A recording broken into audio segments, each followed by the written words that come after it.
All right, everyone, good afternoon. My name is Nicholas Finch, and I'm the president of the Texas Democratic Lawyers Association, and I am delighted to step in for our good friend, the president of the Harris County Democratic Lawyers Association today, to get this wonderful event kick-started here. So today, as you're all aware, we have a wonderful event for you today. We have a candidates forum for our attorney general race here, and fewer things can be more important in our state with where things are going now. So we anticipate a wonderful conversation that's going to be moderated by Harris County's own county attorney.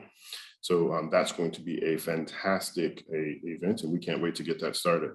But before we do have a couple of announcements. I just wanted to make sure everyone has flagged on their calendar that on June 23rd, Harris County is doing its Clarence Darrow Award and its Summer CLE, and it is going to be a fantastic event. Harry Reisner is going to be our Clarence Darrow awardee this year, and we're going to have several interesting things that we're very much looking forward to. There's going to be a book banning table in the lobby, so you should take a look at that and make sure that you're getting all of the fantastic books that Republicans would prefer you don't read. And we also will be having a speaker's corner that's going to be sponsored by the Democratic Law Students Association. So be sure to step by that and give them some support and encouragement as they slog through law school in our current environment, which I'm sure can't be easy. We'd also note that we have Steve Vladeck, a law professor from UT and regular Supreme Court advocate, is scheduled to speak on some events of the day, which might include at that point a formal road ruling from this Supreme Court. So it will be a fantastic time, and I think we're very much looking forward to it. I would note that tickets are only $35 for Harris County Democratic Lawyers Association members, and I believe considerably more than that if you are not. You can currently go and get a ticket now by just doing an additional membership donation on the Harris County Democratic Lawyers Association website. And just noting in the notes that you're doing so for the Clarence Darrow Award. There will also be a day-long CLE plus a fantastic cocktail evening event afterwards. So we very much look forward to seeing you all on June 23rd for that event. Without further ado, I want to just point out to you all that we have a quick introduction for one of the candidates running here in Texas. And Ms. Barbara Radnofsky, our second president of the Texas Democratic Lawyers Association, is going to do the introduction for Mr. Jon Haire. Barbara?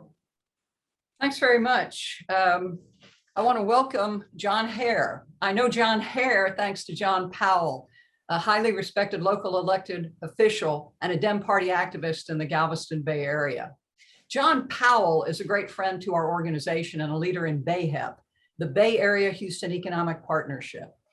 Most importantly for today, John Powell is a friend to Jon Haire, who is running for representing the 36th Congressional District. Mr. Haire is an impressive guy. He served the government as an Oak Ridge nuclear engineer for 34 years. He's an inventor, a patent holder, and an entrepreneur who manages his own tech company.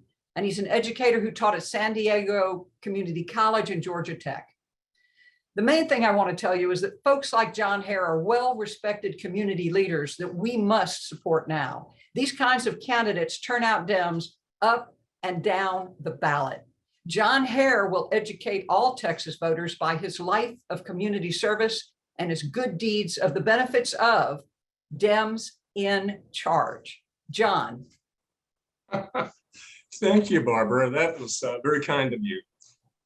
My name is Jon Haire, and I'm running for the 36th Congressional District here in Texas. I'm running because our democracy is under attack. Extreme right-wing politicians are still trying to overthrow the results of the last presidential election. They say it was a fraud. Their supporters assaulted Capitol Hill on January 6th, trying to overturn that election. My opponent voted not to certify the election in support of the Capitol Hill insurrection and the coup attempt. 19 states have passed laws restricting access to voting. Perhaps most disturbing and worrisome to me is that more than 30% of American citizens believe that violence is justified for a political gain. surely our democracy is under attack. When I get to Congress, I'm going to fight for the Freedom to Vote Act to protect our democracy. I'm going to fight for infrastructure bills that will give us better health, expand broadband and internet services, expand education that will lead to new jobs in our high-tech economy. Let me get back to democracy just for a moment. We all watch the news and we watch admire the courage and tenacity and sacrifice of the Ukrainian people.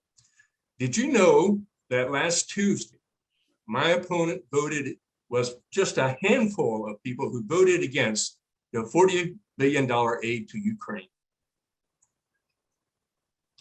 We pay dollars for equipment to go to Ukraine. We pay dollars for aid to Ukraine.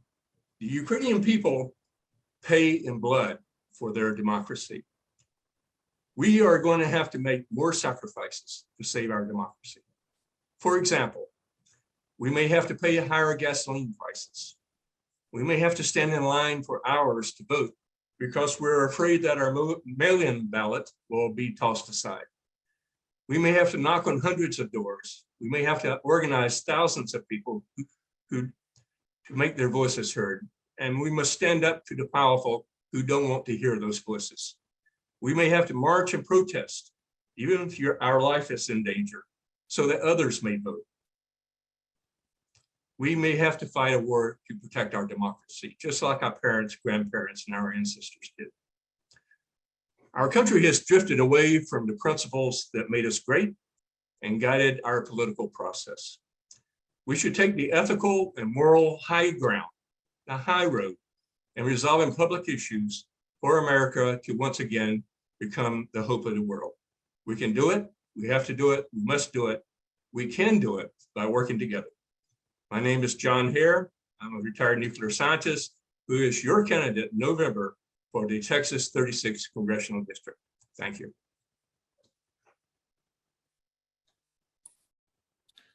Well, Mr. Haire, I did note in your biography that you literally have a PhD in nuclear engineering or some such thing. So I think that that's probably the sort of expertise Congress could use. So we wish you every success in your campaign.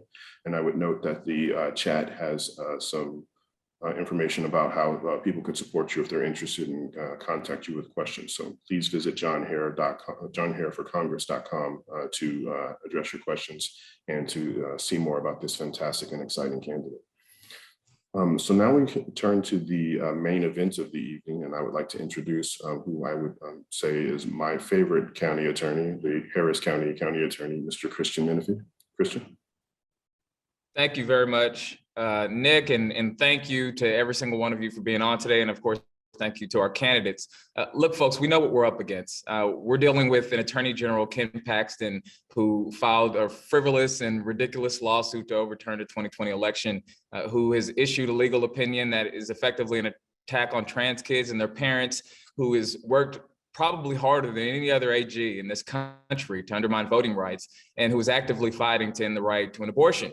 Now, of course, you all know that here in Harris County, and my position as county attorney, we've been in the courts against Ken Paxton in the AG's office many, many times. But what we're seeing more and more is that we need help. And we've seen that across this country, the AG's office is a prominent place to further the goals of democracy and to protect families across the country. Whether it be New York Attorney General Tish James standing up to the Trump administration and investigating President Trump, or Michigan Attorney General Dana Nessel standing up for the Affordable Care Act and defending folks' access to healthcare, or Pennsylvania Attorney General Josh Shapiro doing the right thing and protecting access to contraceptives. We see that when we have a fighter in the Attorney General position, it's good for families, it's good for democracy, and it helps keep each and every one of us safe. So I am incredibly excited to hear from our Democratic runoff candidates today, Rochelle Garza and Joe Jaworski. And I know that each and every one of the 150 people who tuned into this call today are going to do every single thing that we can do to ensure that come January 1st, 2023, we're going to have one of these fighters among the ranks of the Democratic AGs in this country. So here's how we're going to do this today. We're going to start off, since we have a group of lawyers, we're going to start off with opening statements from each candidate. And then from there, we'll go into a Q&A. And if we wrap up with enough time to spare, we'll then go into questions from folks who are in the audience. You can submit your questions in the chat function, and I'll be watching it throughout this time. And we'll be sure to get any questions before the candidates that we have time for. So with that, we're going to get started with Ms. Rochelle Garza and allow her an opportunity to give you all her opening pitch. Rochelle? Thank you so much for having us and putting this together today.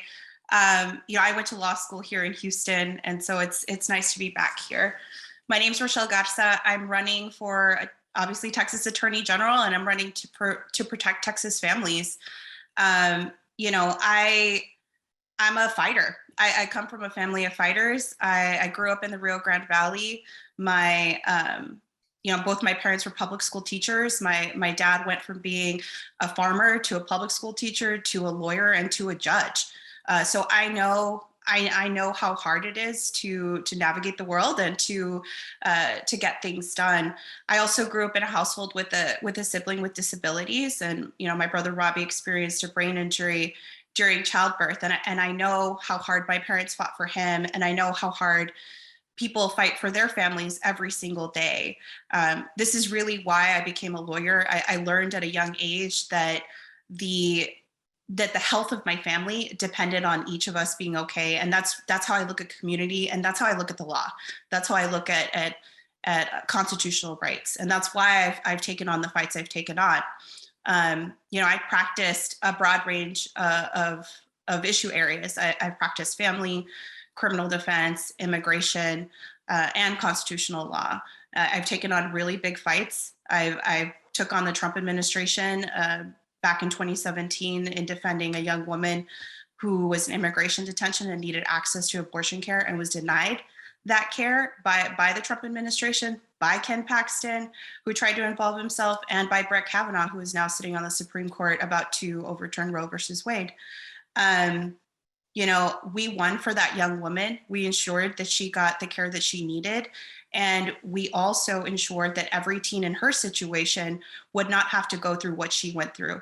And the Garza Notice is a result of my work on that case. So every teen is required to be given notice that they have a constitutional right to access abortion care. And that case is so critically important in understanding what we're seeing happen with the erosion of civil rights. It always starts with the most vulnerable, the people that are at risk, that are forgotten and overlooked. So we were able to win for her, and that is what I'm going to bring to this race is that fight, that tenacity that we need to have in this Attorney General's office. And so I want to focus on all the things that are actually important to people, ensuring that we have a fully funded civil rights division, that we are protecting voting rights, that we're fighting for choice, because it's not just choice, it's actually about bodily autonomy and being a fully realized human being. I want to make sure that we protect the LGBTQ community, that we are actually fighting for workers' protections, because you can't put food on the table if you're being subjected to wage theft. That we are also ensuring accountability for things like what happened with the power grid failure and really uplifting consumer protections. These are all the things that the Attorney General's office can actually do, in addition to just protecting democracy and preserving it, because that's really what's at risk right now. And I hope that you will join me in supporting my campaign. I've been able to build a really broad coalition of statewide organizations, national organizations that are heavily invested in my campaign. We did really well in the March 1st primary, got 43% of the vote. And, the people of Texas are ready. The Democratic voters of Texas are ready to see a qualified Latina get into this position, because the state of Texas is very different. If we're going to start winning elections as Democrats in the state of Texas, we need to start putting candidates that are representative and are qualified into these positions. So I'll leave it at that, and I'm happy to answer questions. Thank you very much, Rochelle. Joe, we're going to kick it over to you now for your opening statement. Christian, thank you so much. Well, Harris County lawyers, everything comes down to our American right to vote. But Texas election laws suppress our voting rights. And a new ethical Texas Attorney General must take immediate action on voters' behalf. Voting is the most essential act of American citizenship, yet our state makes voting unnecessarily burdensome and confusing. For example, your application to vote by mail twice threatens criminal liability if you make a mistake. Likewise, the Texas legislature proudly outlaws counties' voter access innovations, like in Harris County. The Texas Attorney General prosecutes good faith mistakes at the polls, and no one in state government enforces the law requiring each high school principal to offer campus registration to 18-year-old students. Once Roe v. Wade officially becomes history, the future of reproductive choice will rest exclusively in the hands of elected state legislators and Texas State Supreme Court justices. Voting is the only response left for Texans who care about equal protection and individual rights. Accordingly, the Texas Attorney General must robustly protect and promote voting access. Our present officeholder takes the opposite view, which is viciously unpatriotic, and that must change. I'm Joe Jaworski. I'm running to serve as your next Texas Attorney General, and I'm here to help you save our democracy. I hope you don't think I'm exaggerating, because the stakes are that high. A candidate's maturity and substantial experience in elective office and Texas courtrooms matter greatly when choosing whom to support for Texas Attorney General. I respectfully submit I'm the better choice because I have 31 years experience as a full-time trial lawyer and mediator, professionally resolving thousands of complex cases in state and federal courts all over Texas and the United States. I've got a solid reputation of integrity, earned over 3 decades among judges and lawyers, and this will help me recruit the best diverse talent to serve the people and the office of the Texas Attorney General. I've served as Galveston mayor, mayor pro tem, and council member for nearly a decade of public service, and I was robustly tested in office when I supported and accomplished the rebuilding of Galveston's Hurricane Ike damaged public housing. I truly embraced Sam Houston's lesson: do right and risk the consequences. You know I'll be ready to serve on day one. Christian, finally, I embrace Watergate Special Prosecutor Leon Jaworski's instruction that no man is above the law. My grandfather's legacy originated in addressing President Nixon's abuse of office, of course, but it continues to resonate today, especially in Mr. Paxton's example. Democrats, independents, and Republicans of good conscience who want an ethical attorney general to serve the people robustly support my campaign. I can defeat Mr. Paxton in November. Thank you very much, Joe. We're now going to get into the question and answer portion. Look, every single one of the people on this call is going to do every single thing we can to ensure that one of you get elected Attorney General, but also to ensure that Beto and the other statewide candidates get elected as well. But let's envision a world in which you wake up the morning of January 1, 2023, and you are the only Democrat to be elected statewide. And so you're dealing with a Republican-controlled majority in both chambers of the Texas legislature, and you're dealing with the Republican governor and lieutenant governor. What would you do in the position of Attorney General to ensure that you're protecting folks from the negative impacts of those other two branches of government being controlled by Republicans? We'll start with you, Rochelle. Thank you for that question. Yes, I mean, the Texas Attorney General is an independent executive position. I always explain that the duty runs to the people of Texas. It doesn't run to anyone else other than that. We're all lawyers. We know that we have a responsibility to our clients, and ethical and constitutional, all of that. That is exactly what this position is about. It's about making sure that we're looking out for people, that we're looking out for Texans and for families, and making sure that they have a fair shot. So using the powers of the office, that's not only investigative, it's litigation as well. There are a lot of laws, like for example, with SB 8, the 6-week abortion ban that came up. The Attorney General could have issued an opinion saying that it was not constitutional, not just under the U.S. Constitution, but also the Texas Constitution. Once Roe falls, we're going to see that be an incredibly important decision, because there is going to be a trigger law that will go into effect 30 days after Roe falls. And the AG will have the authority to go ahead and enforce civil penalties through that law, but also will go, if it's Ken Paxton, he's going to go after all the counties that are not enforcing it, all of the DAs that are not going after providers that are providing services to patients that need abortion services. So it's just an example of the power of the Attorney General, because you can step in and you can ensure that that the Constitution is followed and that you're actually protecting people instead of wasting your resources on sending letters threatening local municipalities or counties that are just trying to protect their constituents. Joe, Rochelle makes a great point that there is an independent authority that flows from the Attorney General's office. So same question to you. How are you going to exercise that authority if you're stuck in an AG's office with a Republican governor, a Republican Senate, and a Republican House? Christian, I promise you the Texas leaders in the GOP will know I'm there.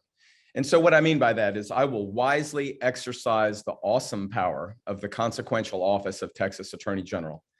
And I'll do the work rather than act in a play, which is what Mr. Paxton is doing. He's doing performative arts rather than actual work in the Attorney General's office. And he gets on cable news and he picks winners and losers and announces the results on Maria Bartiromo.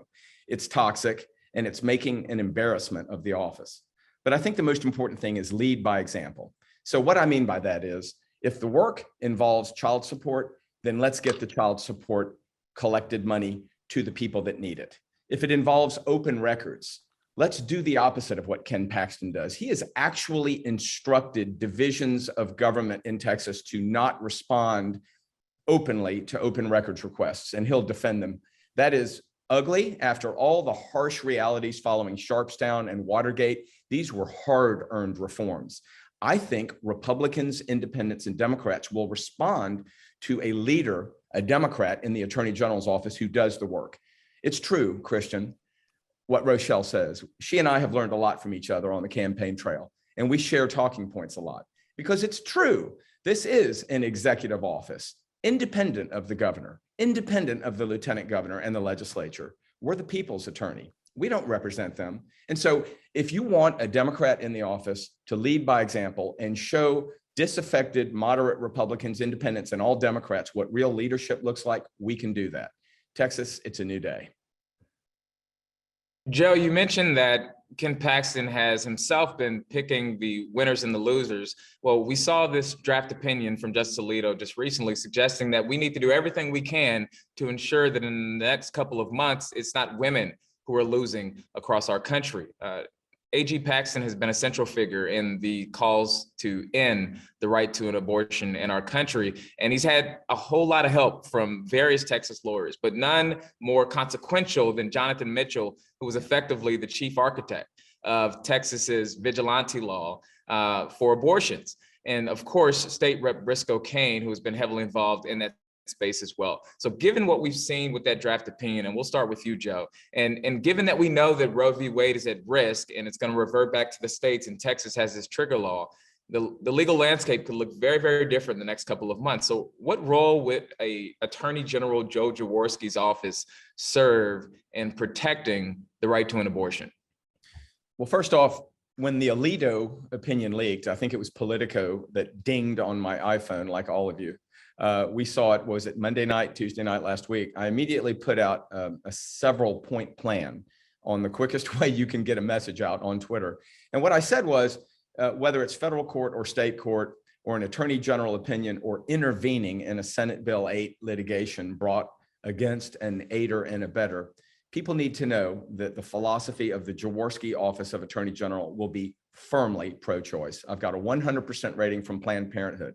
Now, I don't think there's going to be a whole lot of hope in federal court, Christian. So, knowing who's on the Supreme Court right now and that, all smoke rises to the top there, barring mass impeachments and natural death, I think we have our Supreme Court for the next decade or two, which makes it all the more important to focus on elections in Texas. I referred to this in my opening statement.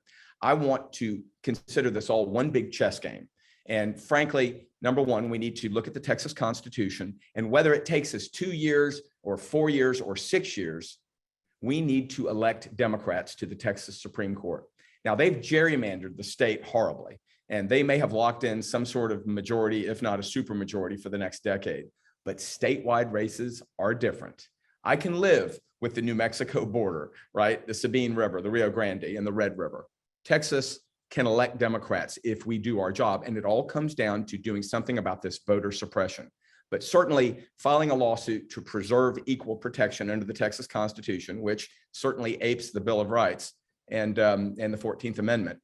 We can do that, and just know that I'll be intervening in every lawsuit brought under Senate Bill 8, because that is an unconstitutional, noxious law. Rochelle, we've heard from Joe that you can be active in the lawsuits, you can issue opinions, and there are many ways to fight. How would an Attorney General Rochelle Garza ensure that the right to an abortion is advocated for and protected here in the state of Texas? So on this particular issue, I don't come with promises on defending reproductive rights. I come with results on defending reproductive rights. My career has been built on ensuring that every civil right is protected, but no more important than the right to have or not have a child. I was on a plane when I heard about the leaked opinion with my 6-week-old daughter. I just gave birth at the end of March, and there is absolutely nothing more personal, nothing more human than having control over your own reproductive system. I've worked on this issue. I know this issue very well. I've served on boards across the statewide boards that ensure access to abortion care. I have the endorsements of every pro-choice organization. Emily's List, Annie's List, Planned Parenthood Texas Votes endorsed me. NARAL Pro-Choice national organization, because they recognize that this issue in particular is one that I've championed, but also one that is going to be critical. Once Roe versus Wade gets overturned, as I mentioned earlier, it is going to go to the states, and it is going to be incumbent on the attorney generals of each state to stand up for their constituents, to stand up for the citizens of their states. There are going to be creative ways of fighting this back. Working with local municipalities is important. Working with counties to ensure access is also going to be important, and really trying to pull back what we can. So if we can pull out of the SB 8 law litigation, we should do that. The landscape is going to be completely different come this summer, and the strategies will be different on how we attack this issue in particular. But I mentioned earlier that I want to have a fully funded civil rights division, and I want to have a unit that is specifically tasked with working on reproductive access. So in that vein, working with communities that are affected, making sure that we are addressing this issue as best we can as the Attorney General, choosing not to enforce, the trigger law, or challenging the trigger law once it's in that 30-day period before it goes into effect, is something that I would do, depending on the timeline of when things happen. But, I promise you, as somebody who has been a champion on this issue, I will continue to champion the issue, because there's nothing more fundamental than having the right to decide for your own self whether to become a parent. Rochelle, we're going to stick with you. You mentioned creative ways to help people, and I'm sure that's incredibly encouraging to the folks who are here on this call. But we've seen with our current Attorney General that he's used creative yet deplorable ways to harm people. Trans Texans are under attack, and the latest offensive here in Texas has been led by none other than Ken Paxton. He put out a ridiculous legal opinion saying it was child abuse under current laws for Texas parents to provide gender-affirming care to their kids. And of course, that led Governor Abbott to then issue a directive to DFPS to go in and investigate parents of trans kids. And not just that, but also to suggest that folks like teachers, neighbors who don't report parents for providing gender affirming care could fall into legal peril. How will you protect Texas parents and the medical decisions that they make for their children if elected as Attorney General? Again, I mean, starting with ensuring that we have a fully funded civil rights division will be the avenue for this. Look, I think what we're actually saying when you look at the landscape of what's happening with what Ken Paxton is doing in terms of attacking trans children, what we recently heard about Governor Abbott wanting to take away education from undocumented children, we are seeing and also with Ken Paxton litigating, 2 cases a month against the federal government, most specifically challenging immigration issues. What we're actually seeing is a state government that is trying to take away power away from the federal government as much as possible. This is a federalism issue. And it's dangerous. It's undermining our democracy.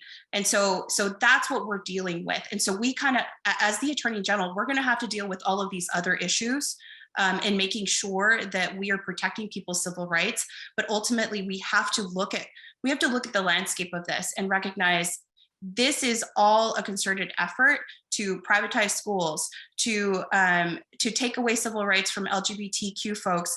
They're going to attack marriage equality next. These are all attacks on our civil rights. And if we don't have an Attorney General that has the experience of fighting for civil rights, that is focused on making sure that we fight for civil rights in that office, through that office, with the people of Texas, we're going to continue losing. Most of my work has been in the civil rights arena. I have worked with communities that are impacted directly and have come up with solutions on litigation.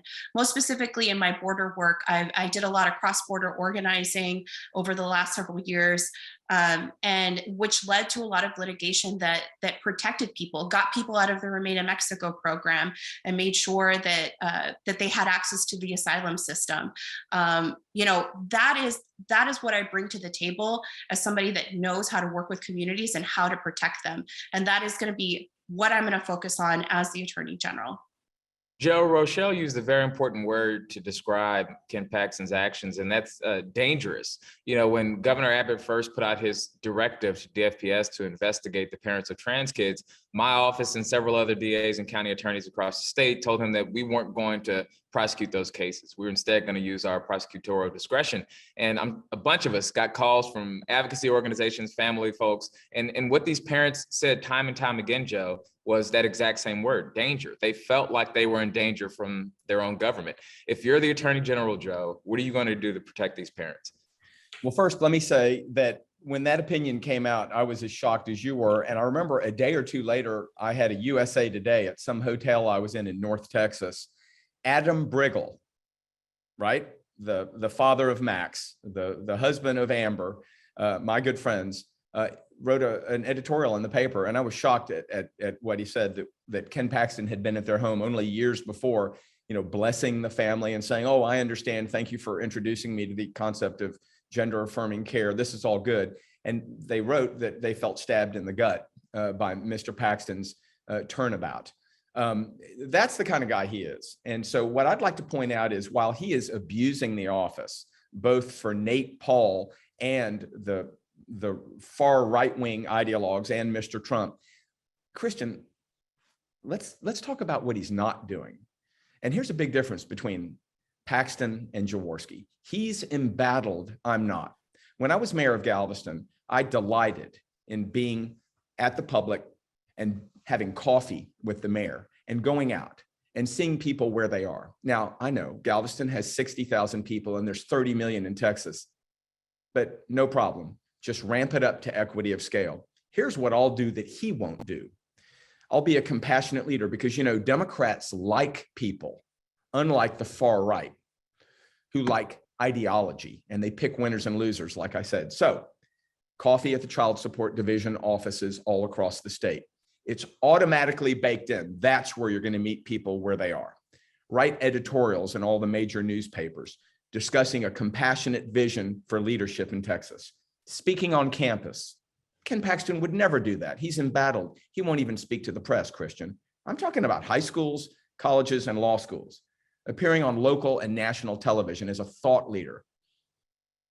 And be a leader that Texas can support. And so we need to elect more Democrats. And let me tell you something, when we elect a Democrat to statewide office, our 40 electoral votes are in play. The nation will be watching. Yeah, I can talk all about attorney general opinions, the power of litigation, the civil investigative demand, but what about just being a compassionate, good leader and getting out there among the people? That's something he's not doing. He's opened the field for us. Rochelle, Joe says that if you want to protect abortion rights, if you want to protect the parents of trans kids, we got to elect Democrats, right? And so that brings us back to elections. The only way to be successful here is to get more people out on our side than come to the polls on their side. And I think the Republican Party knows that, because Ken Paxton has devoted a substantial amount of time to elections and voting. He was the only attorney general in this country who was brazen enough to file that nonsense lawsuit to overturn the 2020 election. He has done a bunch of investigations for voter fraud, although we know that his success rate has been incredibly low. And of course, he had the multiple lawsuits against Harris County when, during a global pandemic, the county did all the work that it could do to expand voter access to every stretch of this county. If you're elected as Attorney General, Rochelle, how are you going to protect the right to vote and access to elections for all Texans? I mean, that's voting rights has been, clearly under attack, as you laid out in your question. I know, Ken Paxton has used his office in this way to really attack this particular issue. When I got into this race in November of last year, I started to receive comments from people in South Texas about their family members receiving letters from the Secretary of State saying that they needed to prove their citizenship in order to stay on the voter registration rolls. And these were individuals that are naturalized citizens that had been voting consistently for more than 10 years. And they were being purged from the voter registration rolls if they didn't respond to an uncertified letter from the elections office that was prompted by the Secretary of State of Texas. The suppression tactics that we're seeing are not just in SB 1, they're insidious, they're underneath the cloak. And as the Attorney General, these are the kinds of things that I would pursue, that I would investigate, that I would ensure that we have accountability for why things like that are happening, and making sure that people have access. Mr. Jaworski and I would agree that dismantling Ken Paxton's quote unquote voter integrity unit would be the first step. But I want to have, as I mentioned, a fully funded civil rights division, and we have a voting rights unit that will focus on access, that will focus on making sure that people with disabilities can cast a mail-in ballot. I mean, all of these laws are designed to disenfranchise very specific voting blocks. They're designed to disenfranchise people with disabilities, the elderly, and communities of color, and urban communities, as you mentioned. And that is not something that I would stand for as the Attorney General of Texas. I'm from the Rio Grande Valley. We have a lot of folks in South Texas that typically vote Democratic and are acutely feeling these issues, with being pulled off the registration rolls and not having access, or it's not accessible in their language, Spanish. And these are things that I would focus in on, and making sure that we get everybody protected and their ability to access the ballot box. Joe, same question for you. How would you protect the right to vote and access to elections for all Texans? Right. I've got two specific things I want to do. When we talk about these things, being unequivocal and specific and task-oriented is really important to draw the broad voter that's out there. And so let me just say one thing. Ken Paxton is so proud of his voter integrity unit, but on his own website, all he can muster is somewhere around 600 or so, as he calls them, successful prosecutions since 2004. Now, Christian, I don't know what a successful prosecution means. I mean, I know what a conviction means, but it sounds like he's already playing word games. But if you go back to 2004 and forget about midterms, constitutional referenda, even local elections in all 254 counties, and you just focus on November elections every 2 years, it's 100 million votes. I mean, you plug 600 into 100 million, and I assure you the product is so annoyingly small as to be less bad than the water we drink. So let me just say that this guy, Mr. Paxton, has furthered a lie just like Trump has, and we're not having it. So I pledge to take Ken Paxton's fake voter fraud unit and turn it into General Jaworski's voter access unit. And it will be fully staffed, and it will be where you call when someone forbids you from voting, even though you got in line at 6:45. Or if someone looks at your signature and says, well, I don't think it quite matches the original, and throws your vote out. Or even better, if your 18-year-old looks at you and says, Dad, Mom, I don't know what you're talking about. When you ask, well, honey, did the principal offer registration twice this school year to every senior attaining the age of 18? Because, you know, that's the law in the state of Texas, and it's not enforced. So on day one, because it'll be January 4th when I get sworn in, we will send a letter to every principal, Christian, public, private, charter, religious, reminding them of Texas Election Code 13.046D as in David, which indeed requires every principal to offer every 18-year-old registration twice. It's done in some schools, it's done in a lot, it's not done in a lot more. Why isn't the Attorney General enforcing that? Christian, can you imagine if we can register every 18-year-old? I mean, my God, they have a constitutional amendment. And if we can stoke the same civic zeal at age 18 when it comes time to vote that these teenagers feel 2 years earlier when it's time to get the driver's license, we will transform Texas. Joe, I'm going to stay with you for this next one. You know, you talked a lot about young people and 18-year-olds and how they can really shift how the electorate moves. We know that, you know, 10 years ago, these folks were kids, and so they're coming into this new job market and they're seeing it in this country for the first time. The average working class Texan is living in a completely different world than existed 10 years ago, right? Prices are obviously up. The workforce has changed in large part thanks to COVID, and we're seeing shortages of essential goods like baby formula. Historically, the Attorney General has played a very central role in protecting consumers, but we've seen here in Texas that our Attorney General is more focused with suing tech companies based in Silicon Valley than returning dollars to the pockets of the folks who live here in Texas. How would you advocate for consumers and everyday working class folks here in Texas if you were the Attorney General? Christian, I'm going to stick with the concept of the young adults, the teenagers becoming young adults in this very, very fraught world. And I'm going to blend it in with consumer protection on something that's very important. There is a crisis among our teens and young adults about mental health, their mental health. And amazingly, thank God for the Affordable Care Act, which obviously has changed things over the last 12 to 14 years. But even still, our state will not accept the Medicaid match. I mean, Christian, it's our federal dollars we devotedly pay every April or later if you get an extension. And the money's trying to come back like so many birds flying south for the winter. But our ideologues in government are standing at the Red River with their arms outstretched to prevent federal tyranny. So number one, we've got to get that message out to rural and urban and Democratic and Republican voters that this is our money trying to come home. And these people have some problem with federal tyranny. It makes no sense. But insurance ought to be covering mental health, just like physical health.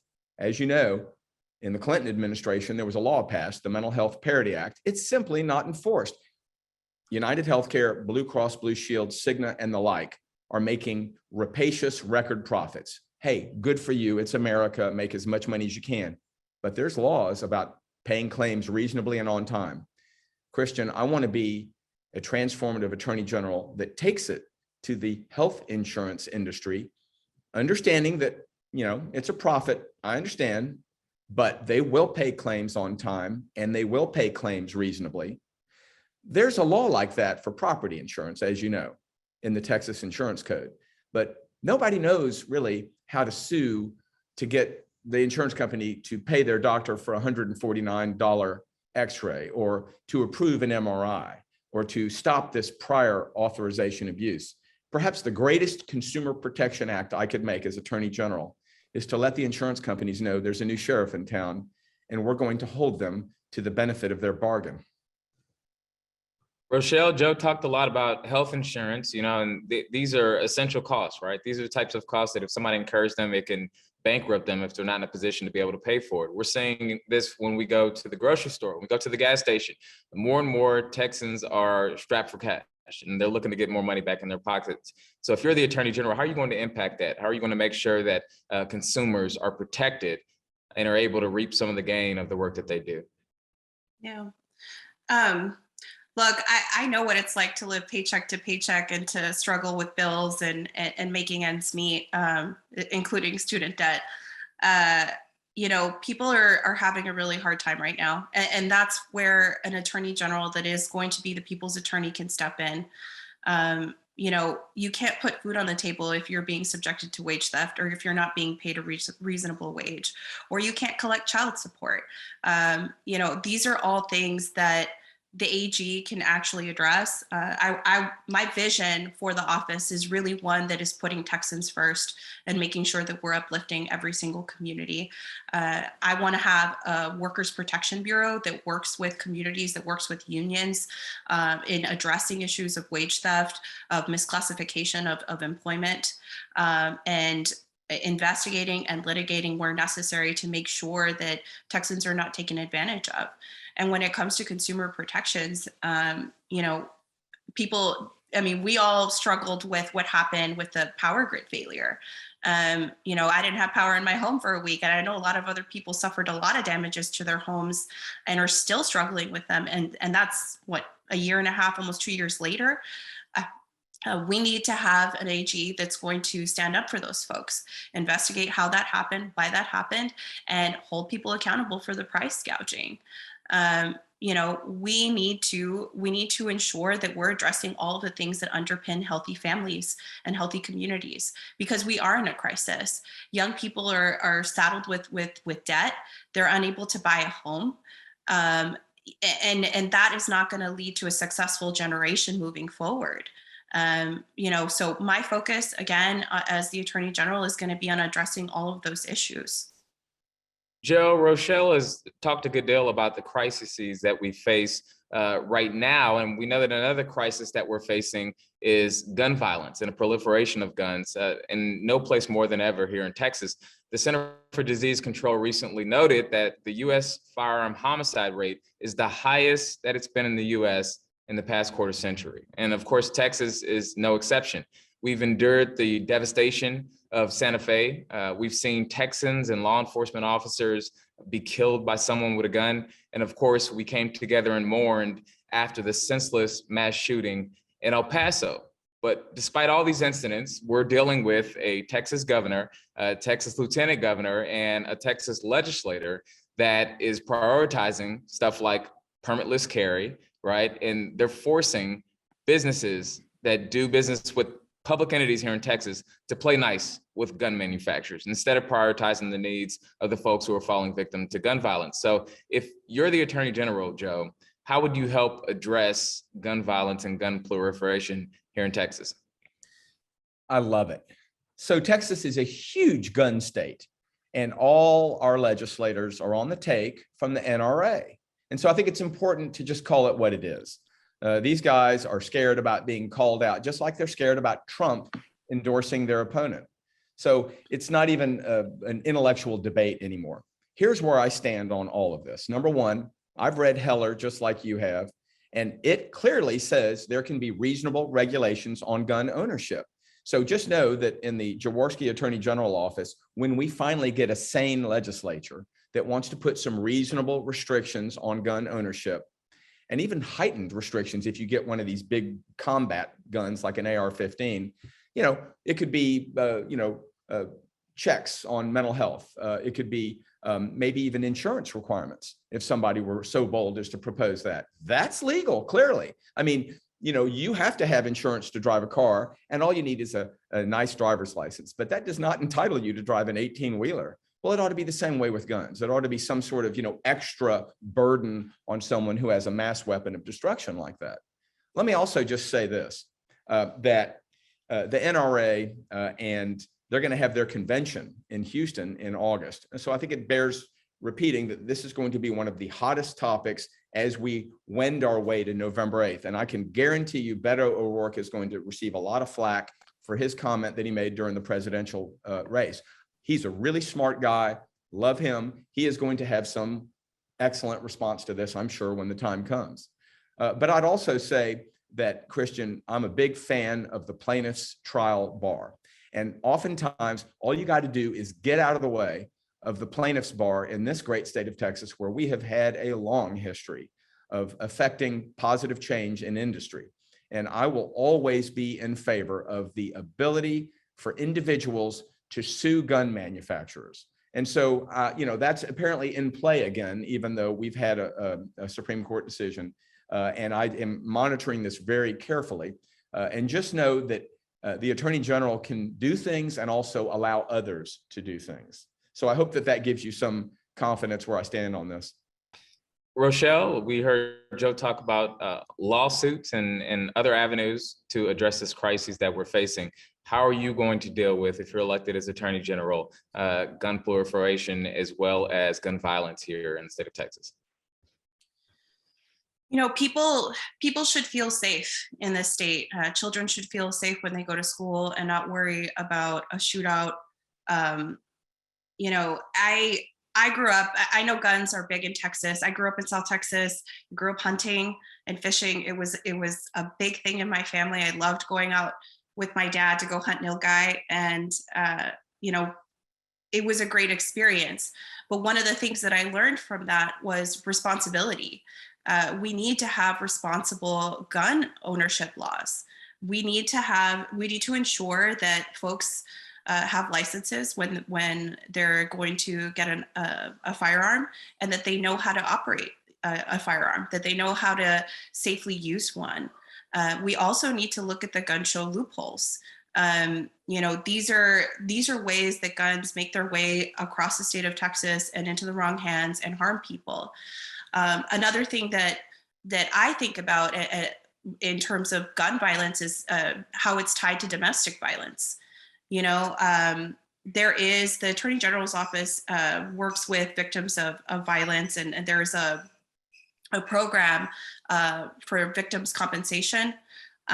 There should be assistance with victims of domestic violence and making sure that they are not they're not further attacked with firearms. I think ultimately, as the Attorney General, where I would come from on this issue is ensuring that we are being as protective of Texans as possible, and making sure that children feel safe to go to school, and making sure that we can reduce the amount of the flow of gun violence in the state of Texas. I saw a great question in the chat. There's been a lot of talk about sometimes Democrats live in our bubble, right? Where we focus on certain issues, but Texas is a very, very big state, right? In order to win a general election, you're going to have to bring all types of people to the table and get them to vote, not just against Ken Paxton, but for you. For some of these folks who may live in rural counties, right? Or certain suburbs, how can we, as the people who want to be supportive of you, how do we go and sell them on the idea that they need to come and vote for you and against Ken Paxton, and not just vote at the top of the ticket? What would be your sell, to somebody in Rockwall, Texas, about how to get them to the polls? What's your sell there? And we'll start with you, Joe. Well, actually, I've been to Rockwall. I have campaigned in Rockwall, Texas, and it was a great experience. And what we talked about was rural hospitals, broadband, agricultural exemptions, and being helpful and being mindful. But what they really like, Christian, is when you show up. And so again, I'll go back to just good campaigning. I mean, all the way back to LBJ.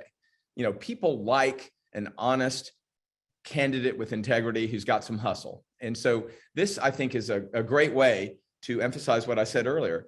Be out with the people, unlike Mr. Embattled himself, Ken Paxton, who wouldn't be caught dead outside of his safe bubble because he'd be hooted down for his unprecedented level of criminality. So I think it just, I was at SD 22 in Hillsborough, where Willie was arrested for that joint in Hill County, and they loved it, So look, West Texas, South Texas, I think the next Attorney General has every opportunity to be a leader and go out there. So I would just say we can certainly identify rural issues, but simply being present and listening, again, having coffee at the Child Support Division office, it's a great start. Rochelle, same question for you. I'm sure we have at least one attendee on here today who's in Lufkin or Nacogdoches.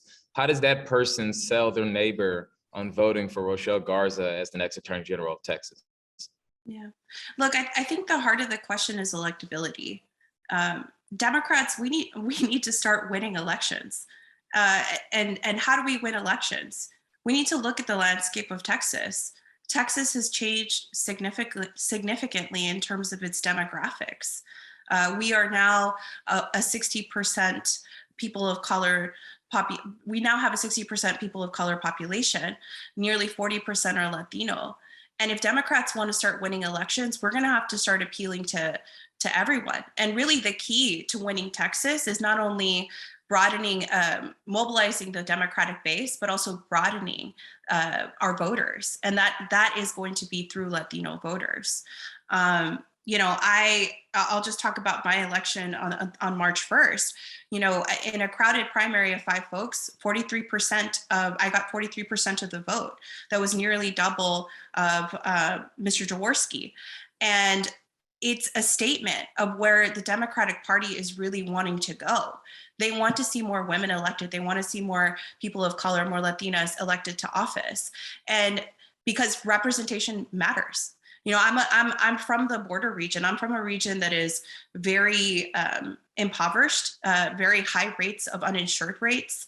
And, you know, we need to have mobilization in South Texas to turn the state blue, but we also have to reach every single voter across the state.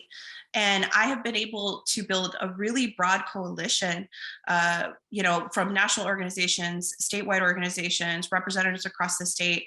And I've done that through talking to people about the things that they are dealing with every single day. You know, I'm someone that knows what it's like to, you know, struggle with student debt.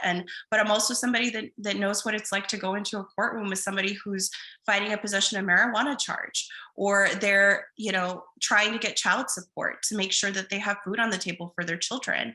You know, I think that these are the things that matter the most to Texans.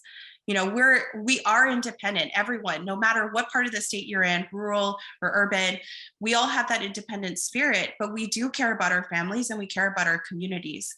And so talking to voters about the things that really matter to them and making sure that they can, that their jobs are protected, that they're able to earn a living wage, that they can get access to healthcare, that we fight for Medicaid expansion in the state of Texas. These are things that matter to them. That's what I've done in my campaign and reaching out to people, and it's shown in the showing that we had on the March 1st primary. But you know, the key again is to mobilize the base and to expand our voting bloc and to take advantage of the changing demographics of the state, because if we don't, the Republican Party is going to do so. And we've already seen what they've done in South Texas and how they're making gains. So right now is the wake-up call for our party. This race is the race to flip. We've been identified as the most flippable seat in a statewide by national organizations. And it's time that we do it and we get it done.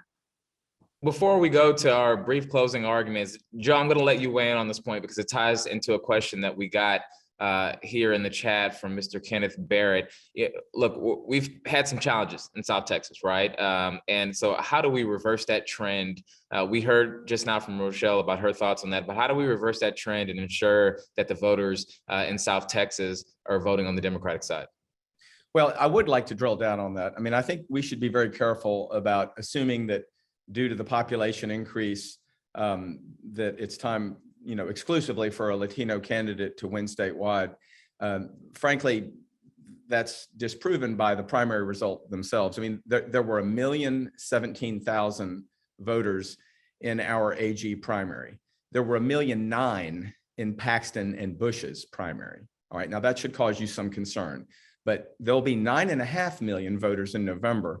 So I think that we need to nominate someone from the Democratic camp that can, achieve victory by drawing a broad coalition, and people are going to respond to experience in office and experience, in the law. And so I would be, careful about just assuming that the demographic changes are all going toward the Democrats. As far as answering the question of what can we do in the Valley, it'll be the same as rural. Be there. I've been down to the Valley a lot. Rochelle and I had a great opportunity. I met your family down there for a candidate forum in Brownsville. They are lovely, wonderful people. It's a very warm, embracing society down there. Y yo puedo comunicar en dos idiomas aquí en el estado de Texas. It's important. You don't want to do it too much because it seems a little, sometimes much, but you can speak in Spanish, you can advertise in Spanish, and you can let them know that the issue is not white versus Latino or Republican versus Democrat, but let them know the issue is corruption and the cartel. And we can do things about that because Mr. Paxton is as corrupt as they get, and that is no place for the Attorney General, the top lawyer in the state of Texas. I think we can sell that message. Okay, folks, we're gonna wrap this up, but before we do, I'm gonna allow each of you to give a brief closing to the folks who came on here today, and we'll start with you, Rochelle. Great. Well, thanks again for putting this together and having us on. Look, I come to this race as a fighter. I started my opening with saying that I come from a family of fighters. My grandfather was a World War II veteran, and my dad went from being one of 13 children, growing up as a farmer, to becoming a district court judge at the age of 30. I recognize, and I recognize that if we're going to get things done in Texas, and if we're going to fight for people in Texas, we need to have that energy. We need to ensure that we are putting forth candidates that are reflective of the communities of the state of Texas, and they can actually win. This is a very winnable race if only we have the right candidate, and I am the right candidate for this race. I've been able to pull in Emily's List, Latino Victory Fund, Annie's List, Avow, Planned Parenthood Texas Votes, NARAL Pro-Choice, organizations that are all really invested in turning this seat and ensuring that we have someone like me who has the experience of fighting for civil rights and win this seat. I recognize that right now is a really critical moment. And if we do not coalesce and we do not have a strong candidate that's going to be able to take on Ken Paxton come November, we are going to continue getting laws that are harmful to our communities. I believe that I'm the best candidate to get this done because I've fought Ken Paxton before when it came to fighting for choice. I testified against Brett Kavanaugh, who is now going to take away our reproductive rights, and which will cascade to other important civil rights. And I know how to get things done. So I appreciate your time. You can follow me on social media, Rochelle M. Garza, and on Twitter and Instagram, and Rochelle Garza for Texas is my website. And I hope that you all will support my campaign and that we will get this done. Thank you, Rochelle. Joe? Thank you, Christian. Great job moderating today. Harris County Democratic lawyers and lawyers tuning in from all over the state. Ken Paxton, if he had any shame at all, he would have resigned long ago, but he won't. The Texas House has a constitutional remedy for the likes of Ken Paxton. It's called impeachment. They should have impeached him on any number of occasions, but they won't because they need him to further their racist, unconstitutional gerrymandering. Well, surely the Texas GOP will see right to do something about this criminal, but Louis Gohmert's already gone, and Eva Guzman, very popular candidate, she's gone. And now George P. Bush will be the last of the Bush dynasty. Paxton will make do with him in about 12 days. Amazing to me. So it's up to Democrats. It's up to runoff Democrats. And it's going to be a low turnout. It always is. It's an 85-day interval from March 1st to May 24th. And that typically means there'll be a 57% drop off. Now just think about how concentrated your vote is. If you're on this call, that probably means you're going to vote in the runoff. I am asking you respectfully to vote for Joe Jaworski on May 24th, because even though there will be around 440,000 of us, the sound you're hearing is that of the 9.5 million voters in November. That's 6.5 million more than voted in the primary. Who are these people? Well, I'll tell you, Christian, who they are. They're going to decide who your next Texas Attorney General is. They're moderates, they're independents, they lean Democrat, they lean Republican. By definition, they don't affiliate with a party. They didn't involve themselves in a primary. So let's nominate experience, ethics, and integrity. I've been a lawyer for 31 years, and I've been a full-time lawyer every day. And I know a lot of people in this state. It'll help me recruit a diverse leadership council.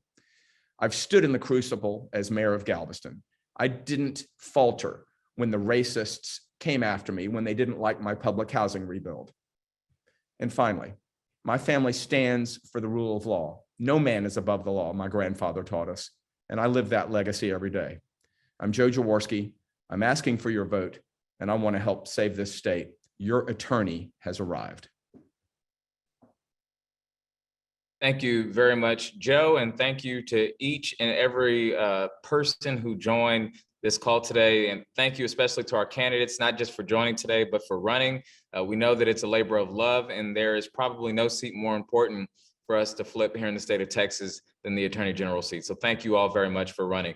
With that, I'm going to turn it back over to Nicholas Spencer so that he can close this out. But thank you all very much for allowing me to moderate today. Thank you. Well, Christian, thank you for an excellent moderating job. That was a fantastic segment that you guys put on together. And I want to just thank Joe and Rochelle for coming and joining us here. It was indeed a wonderful panel, and it lived up to its billing. So thank you both. Clearly, you're both fighters for Texans, and we can't wait to see which one of you prevail on the 24th, and so that we can lend our shoulders to ensure that you then prevail in November. So fantastic job to all three of you, and thank you for coming out. I do want to just take a moment to remind everyone about the Harris County Democratic Lawyers Association's Summer CLE and Clarence Darrow Awards on June 23rd. And please make sure you get your tickets for that event. It is a fantastic event, and we very much expect that it will sell out. And so with that, we thank you all for your attendance today. And please make sure that you go into the chat and grab that CLE credit. And thank you very much, everyone. And we'll see you at our next event.